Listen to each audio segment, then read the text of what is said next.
പിന്നെയും മുന്നോട്ട് സഞ്ചരിച്ചു. അതിനിടയിൽ കല്യാണി അമ്മയെ പ്രായത്തിൻ്റെ അവശതകൾ വേട്ടയാടി. അവർ വല്ലാതെ ഭയന്നിരുന്നു. താനും കൂടിപ്പോയ പാറുവിൻ്റെ അവസ്ഥ ആലോചിച്ച് മോഹനെ വിളിച്ചെത്രയും പെട്ടെന്ന് പാറുവിൻ്റെ കല്യാണം നടത്താൻ ആവശ്യപ്പെട്ടു. സുമിത്രയ്ക്ക് അതിൽ വിയോജിപ്പ് വന്നെങ്കിലും കല്യാണം നടത്താനുള്ള പണം അവളുടെ പേരിൽ തന്നെ ഉള്ളതുകൊണ്ട് മിണ്ടാതെ നിന്നു. ഒരു ദിവസം അമ്പലത്തിൽ പ്രാർത്ഥിച്ചു നിൽക്കുകയായിരുന്ന പാറുവിനെ ഒരു സ്ത്രീ വന്ന് വിളിച്ചു. മോളെ ഇവിടെ അടുത്താണോ? ഐശ്വര്യം തുളുമ്പുന്ന അമ്മയെ അവൾ നോക്കി നിന്നു. അതേ അമ്മേ, ഇവിടെ അടുത്ത വീട്. എന്തുകൊണ്ടോ അവൾക്ക് അവരെ അമ്മയെന്ന് വിളിക്കാൻ തോന്നിപ്പോയി. അവളുടെ വിളിയിൽ ആ അമ്മയുടെ മുഖം കൂടുതൽ ശോഭിച്ചു. അവർ അവളുടെ കവിളിൽ തലോടി. എന്താ കുട്ടിയുടെ പേര്? അവർ ചോദിച്ചു. പാർവതി. അവൾ പുഞ്ചിരിച്ചുകൊണ്ട് മറുപടി പറഞ്ഞു. അച്ഛനും അമ്മയും ഒക്കെ? അവളുടെ മുഖം മങ്ങി.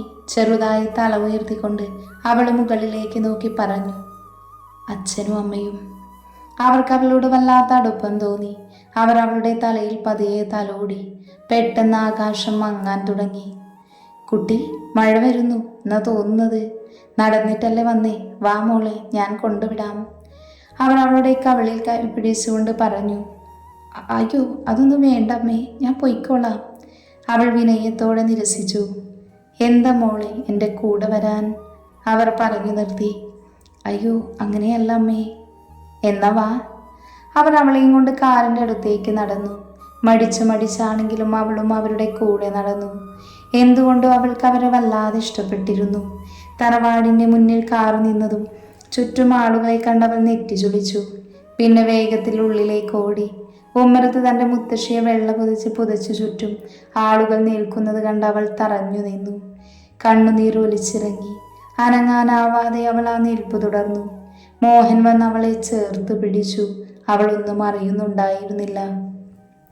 മുത്തശ്ശി ആരൊക്കെയോ ചേർന്നെടുക്കുന്നതും ചടങ്ങുകൾ പൂർത്തിയാക്കുന്നതും നിർജീവനോടെ അവൾ നോക്കി നിന്നു. സമയം നീങ്ങുന്നതിനനുസരിച്ച് ആളുകൾ കുറഞ്ഞു വന്നു. അവസാനം അവളും മോഹനും സുമിത്രയും മാത്രമായി. അരുൺ സ്ഥലത്തില്ലായിരുന്നു. അവനും ഭാര്യയും വിദേശത്താണ് താമസം. ഇനി എന്ത് എന്നുള്ള ചിന്ത അവളെ വേട്ടയാടിക്കൊണ്ടിരുന്നു. വല്ലാതെ പേടി തോന്നി അവൾക്ക്. ആ രാത്രി കട്ടിൽ ചുരുണ്ട് കൂടുമ്പോൾ മുത്തശ്ശിയുടെ വസ്ത്രം അവൾ കൈക്കുള്ളിലാക്കി കിടന്നു.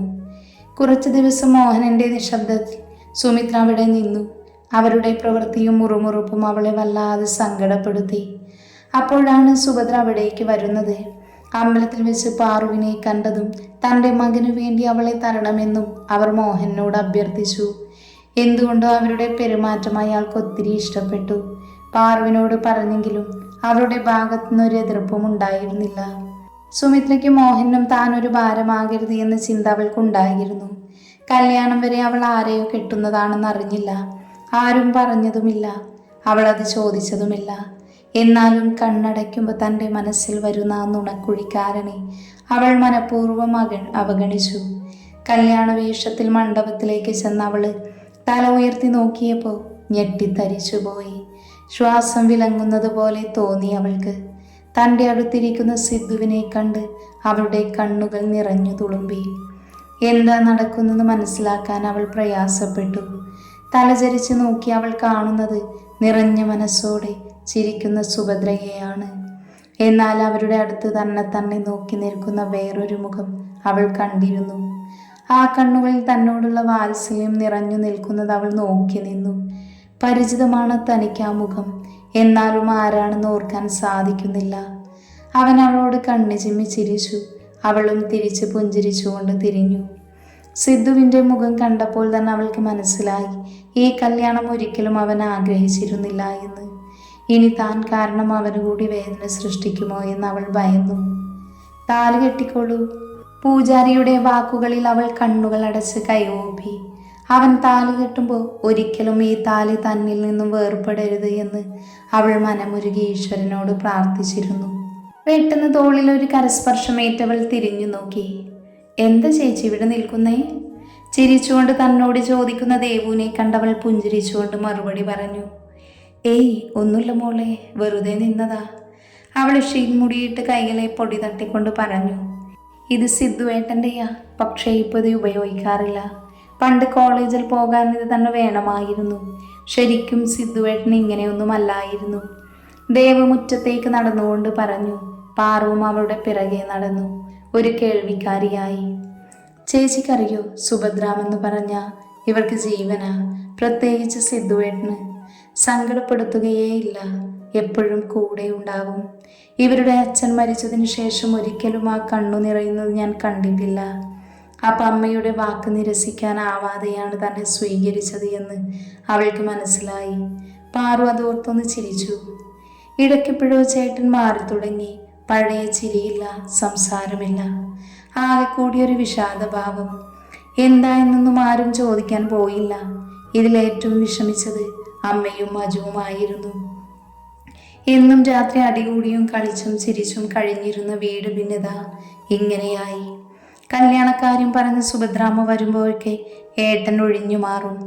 ഓഫീസ്, വീട്, ഇതുമാത്രമായി ചേട്ടൻ ഒതുങ്ങി. അപ്പോഴാണ് ചേച്ചിയുടെ കാര്യം അമ്മ വീട്ടിൽ പറയുന്നത്. ചേട്ടനെ ഒരു തരത്തിൽ സമ്മതിപ്പിച്ച് മണ്ഡപം വരെ എത്തിച്ചു. ദേവ് ഒരു നെടുവീർപ്പോടെ പറഞ്ഞു നിർത്തി. തിരിഞ്ഞു നിന്ന പാറുവിൻ്റെ കവിളിൽ പിടിച്ചു. ചേച്ചിയെ കൊണ്ട് ഇനി പഴയ പോലെ ചേട്ടനാക്കാൻ പറ്റൂ. എന്തോ ചേച്ചിക്കതിന് കഴിയുമെന്നെൻ്റെ മനസ്സ് പറയുന്നു. പാറു അവളെ ദയനീയമായൊന്ന് നോക്കി. ദേവ് കണ്ണുകൾ ചിമ്മി ചിരിച്ചു. അത് കണ്ട് പാറുവും, എന്താടി എൻ്റെ ഏട്ടത്തിയോട് നീ കുശുകുശുക്കുന്നേ? ഇവൾ അധികം അടുപ്പിക്കണ്ട ഏട്ടത്തി, ഇവളൊരു പൊടിഞ്ഞ വിത്ത. ഒരു കണ്ണിറുക്കിക്കൊണ്ട് അജു അത് പറഞ്ഞതും ദേവുവിൻ്റെ ചുണ്ട് കൂർത്തു വന്നു. നീ പോടപ്പ ഡീ, നിന്നോട് ഞാൻ പലതവണ പറഞ്ഞിട്ടില്ലേ അങ്ങനെ വിളിക്കരുതെന്ന്. അവളുടെ ചെവി തിരിച്ചുകൊണ്ട് അജു കണ്ണുരുട്ടി. അയ്യോ നോവുന്നടാ, വിട്, ഇനി വിളിക്കൂല, സോറി. അവൻ്റെ കയ്യിൽ നിന്നും പിഴഞ്ഞുകൊണ്ട് അവൾ പറഞ്ഞു. രണ്ടുപേരുടെയും കളി കണ്ട് പാറു ചിരിച്ചു നിന്നു. പാറുവിൻ്റെ ചിരി കണ്ടതും അജു അവളുടെ തോളിൽ കൈയിട്ടുകൊണ്ട് കവിളിൽ പിടിച്ചു. എൻ്റെ ചേച്ചിക്കുട്ടി ചിരിക്കുന്ന കാണാനേ എന്ത് ഭംഗിയാ, എപ്പോഴും ഇങ്ങനെ ചിരിക്കണം കേട്ടോ. അവൻ്റെ നിഷ്കളങ്കമായ സംസാരത്തിൽ അവളുടെ കണ്ണുകൾ നിറഞ്ഞു. അവൾ അവനോട് ചേർന്നു നിന്നു.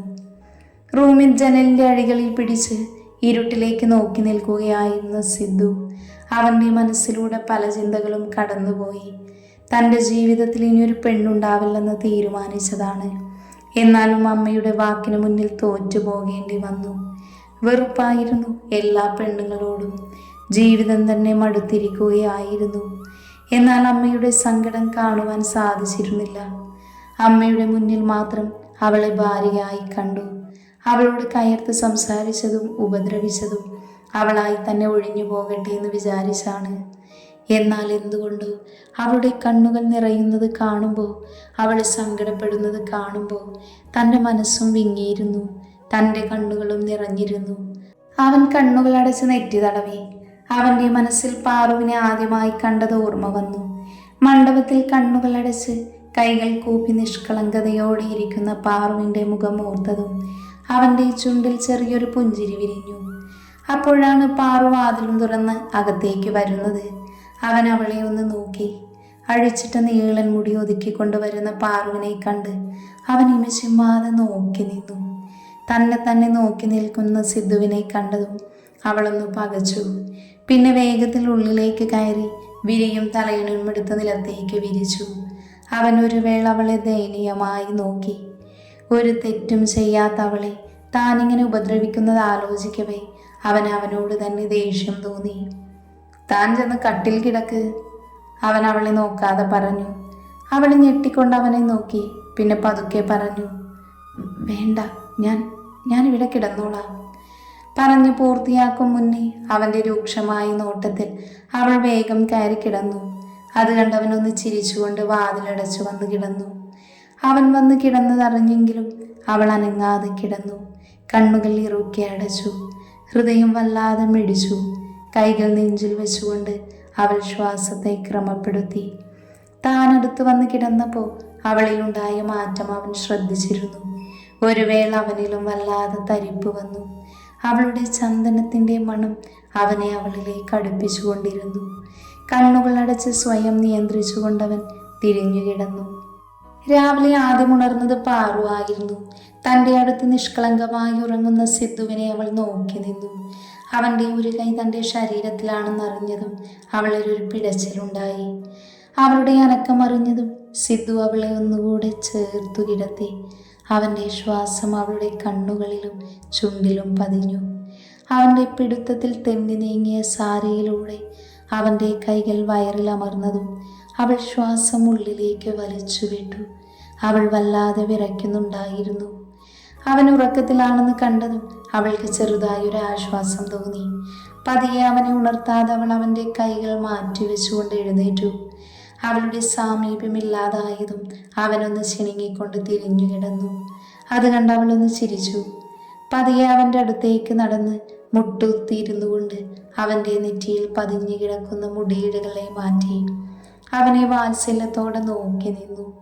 എന്തോ ഒരു ഉൾപ്രേരണയിൽ അവൻ്റെ കവിളിൽ അവൾ മൃദുവായി ചുംബിച്ചു. പതിയെ എഴുന്നേറ്റ് ഫ്രഷാകാൻ പോയി. അവൾ പോയതും സിദ്ധു കണ്ണുകൾ തുറന്നു. അവൻ തൻ്റെ കവിളിൽ പതിയെ തലോടി. അവളുടെ ചുണ്ടുകളുടെ ചൂട് വിട്ടുപോയിട്ടില്ല എന്ന് അവന് തോന്നി. പുഞ്ചിരിച്ചുകൊണ്ട് തലയിണയും കെട്ടിപ്പിടിച്ച് അവൻ തിരിഞ്ഞു കിടന്നു. നിനക്കിന്ന് ഓഫീസിൽ പോണോടാ? സ്റ്റെയർ ഇറങ്ങി വരുന്ന സിദ്ധുവിനോട് സുഭദ്ര ചോദിച്ചുകൊണ്ട് ടേബിൾ പാത്രങ്ങൾ വെച്ചു. പിറകെ തന്നെ പാറുവുമുണ്ട്. എന്താ അമ്മേ, എവിടെയെങ്കിലും പോകാനുണ്ടോ? അവൻ ചെയർ വലിച്ചിട്ടിരുന്നു. നീ ഒന്ന് പാറുമോളുടെ തറവാട് വരെ പോകണം, അവളെയും കൊണ്ട്. പെട്ടെന്നുള്ള കല്യാണം ആയതുകൊണ്ട് മോളുടെ എന്തൊക്കെയോ അവിടെ ഉണ്ട്, അതൊന്ന് പോയി എടുക്കണം. പാറു പ്രതീക്ഷയോട് അവനെ നോക്കി. എന്തുകൊണ്ടോ അവളുടെ നോട്ടത്തിൽ അവന് തടസ്സം പറയാൻ തോന്നിയില്ല. പോകാം. പെട്ടെന്നുള്ള അവൻ്റെ മറുപടിയിൽ അവൾ അതിശയിച്ചു. അവൻ ഒരിക്കലും സമ്മതിക്കില്ലെന്ന് വിചാരിച്ചതാണ് അവൾ. അവൾക്ക് വല്ലാത്ത സന്തോഷം തോന്നി. ഓടിച്ചെന്ന് അമ്മയുടെ കവളിൽ ഉമ്മ കൊടുത്തുകൊണ്ട് റൂമിലേക്ക് ഓടി. ഈ കുട്ടിയുടെ ഒരു കാര്യം, ചില സമയത്ത് നമ്മുടെ ദേവുവിനേക്കാളും കുറുമ്പാണ് പെണ്ണിന്, ചിരിച്ചുകൊണ്ട് സുഭദ്ര പറഞ്ഞു. അവൻ അവളുടെ പ്രവൃത്തി കണ്ട് അതിശയിച്ചു നിൽക്കുകയായിരുന്നു. തൻ്റെ മുന്നിൽ തല ഉയർത്തി നിൽക്കാൻ പോലും പേടിച്ചു വിറയ്ക്കുന്ന പാറുവിനെ അവൻ ഓർത്തുപോയി. അങ്ങനെ അവർ തറവാട്ടിലേക്ക് പോകുന്ന വഴിയിൽ അവർ ഇരുവരും ഒന്നും തന്നെ സംസാരിച്ചില്ല. ഇടയ്ക്ക് പരസ്പരം നോക്കും. കണ്ണുകൾ ഇടയുമ്പോൾ ഒരു പിടച്ചിലോടെ രണ്ടാളും പിൻവലിക്കും.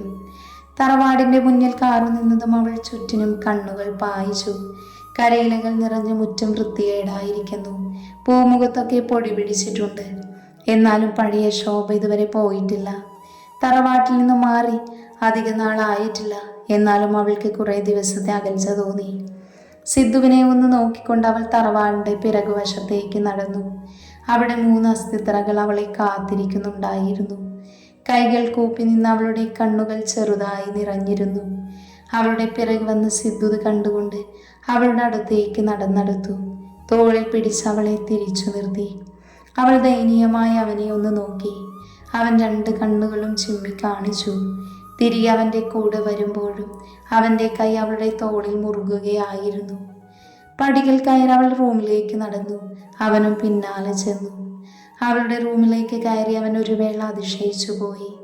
വളരെ ഭംഗിയായി ചുവരിൽ കറുത്ത ചായം കൊണ്ട് വരച്ചിരിക്കുന്ന കൃഷ്ണനും രാധയും, അതിനടുത്ത് തന്നെ നിറയെ മയിൽപ്പീൽ മഞ്ചാടി മണികളും. അവൻ അവിടേക്ക് നടന്നു. ചുമരിൽ കൈകളാൽ തഴുകി. ഇത് നീ വരച്ചതാണോ? അവൻ അതിശയം വിടാതെ തന്നെ ചോദിച്ചു. അവൾ പുഞ്ചിരിച്ചു കൊണ്ടൊന്ന് മൂളി. അലമാരയിൽ നിന്നും അവളുടെ ഫയലുകൾ എടുക്കുകയായിരുന്നു ആ സമയം അവൾ. മഞ്ചാടി മണികളിലും മയിൽപ്പീലിയിലും അവൻ ഒന്ന് തലോടി. അടുത്തുള്ള പുസ്തകങ്ങൾ എടുത്തു നോക്കി. മിക്കതും മാധവിക്കുട്ടിയുടെ ആയിരുന്നു.